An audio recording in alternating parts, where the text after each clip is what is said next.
Hello, j'espère que vous allez bien. Bienvenue à cette 17e vidéo qui porte sur notre challenge 100 jours d'IA aux géosciences. Alors nous sommes ravis de vous retrouver aujourd'hui parce que nous allons nous accentuer sur une problématique assez importante, celle de savoir pourquoi est-ce qu'on effectue des tests de normalité sur un jeu de données en particulier. Alors pour ceux qui ne me connaissent pas, je suis l'ingénieur Nguia Ambagnon Augustin Serge, sorti de l'école de géologie et d'exploitation minière de l'EGM à Meganga, spécialisé en géostatistique. Et principalement, donc, j'ai décidé de lancer ce challenge 100 jours d'IA pour simplement vous aider vous aussi à quitter des 0 à 1 en matière de data science, en matière d'analyse d'intelligence artificielle, d'analyse de données appliquées aux géosciences. Aujourd'hui alors, pour ceux qui, pour la première fois, nous écoutent cette vidéo, n'hésitez pas à effectuer les 3 actions suivantes. Abonnez-vous à cette page, activez la cloche de notification et surtout likez nos publications, pour que l'algorithme YouTube et l'algorithme Facebook continuent à partager ce contenu à beaucoup d'autres internautes qui, comme vous, souhaiteraient quitter de 0 à 1 en matière de data science. Alors, aujourd'hui, principalement, comme je l'ai tantôt, nous allons parler des tests de normalité. Pourquoi est-ce qu'on effectue un test de normalité? Alors, on s'est rendu compte que la majorité des lois ou alors des séries statistiques qui vont être appliquées, des formules mathématiques qui vont être appliquées, sont reposées sur un ensemble d'hypothèses qui sont régies par des faits que des données doivent suivre plus ou moins une loi normale, ou alors oui, une loi normale plus ou moins.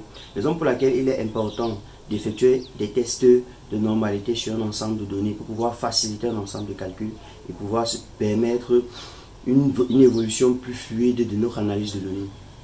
Alors, généralement, comment est-ce que ça se passe pour effectuer une analyse, un test de normalité? Test de normalité, il y a principalement 3 étapes qui peuvent être effectuées. On peut débuter tout simplement déjà en premier lieu par les tests graphiques. Parce que les tests graphiques vont nous permettre d'avoir déjà une idée sur la normalité des données et de savoir si effectivement les données que vous êtes en train de créer suivent, du moins ont l'allure plus ou moins d'une loi normale ou alors d'une toute autre loi. Alors je vais prendre, on va dire quoi? Par exemple, la première chose comme on fait souvent dans les tests graphiques, c'est de tracer ce qu'on appelle la loi de densité ou alors l'histogramme de densité. L'histogramme de densité, exactement comme ce que vous voyez là, une histogramme qui vous permet d'avoir la courbe de densité superposée. Et on sait généralement que la courbe de densité d'une loi normale ressemble à ceci. Et généralement, donc, pour pouvoir donc, obtenir le résultat que vous souhaitez, il est primordial que la majorité de vos données tendent plus ou moins vers cette loi, cette courbe de densité. Voilà, c'est la première des choses. Le deuxième test graphique qui peut être effectué ici, c'est, on appelle ça le QQ-plot. Alors le QQ-plot, c'est tout simplement un test quantile, la courbe quantile, qui permet entre autres d'évaluer la régression, c'est-à-dire que on essaie d'évaluer la régression entre les données qui suivent une loi normale et d'autres qui ne suivent pas. C'est-à-dire qu'en abscisse, on a les quantiles des données d'une loi normale et en ordonnant, on a le quantile des données d'une loi, c'est-à-dire des données brutes. Et là maintenant, l'objectif c'est quoi? C'est que plus les points se rapprochent de la loi de la première bisectrice, plus elles suivent une loi normale. Exactement comme ce que vous voyez juste là à côté. Alors, une fois que ceci est fait, il y a comme élément graphique qui peut être encore utilisé pour vérifier la normalité des données.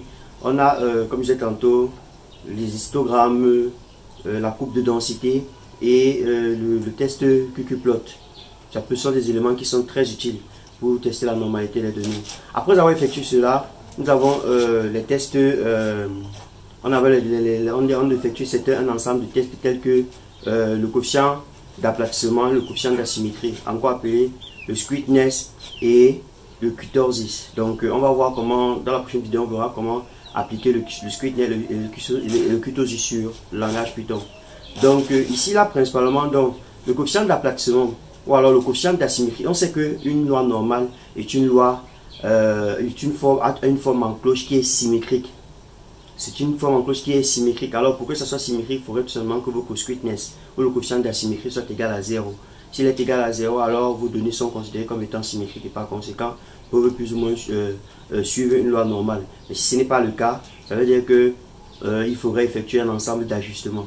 Alors si par exemple vous calculez vos coefficients d'aplatissement et que vos coefficients d'aplatissement est égal à croix, alors non, ça veut dire que vos données suivent une loi normale, plus ou moins. Donc on effectue ces différentes statistiques pour nous permettre donc de capter le maximum d'informations.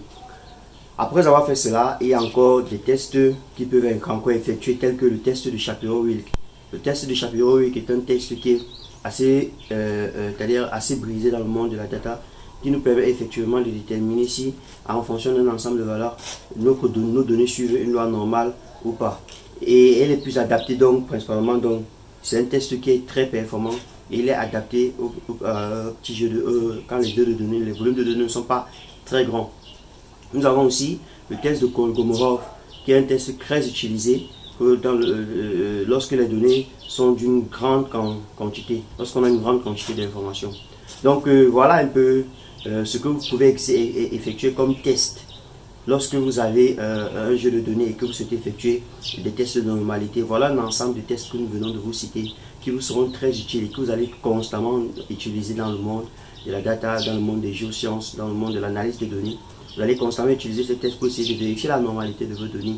Et c'est capital parce que si vos données ne suivent pas une loi normale, du moins une loi gaussienne, vous aurez plusieurs difficultés à traiter ces données dans la suite de vos travaux.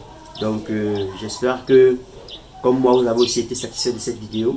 On se retrouve donc à la prochaine vidéo pour pouvoir effectuer ces analyses là directement, ces tests de normalité là directement sur le code Python. Let's go, on est ensemble.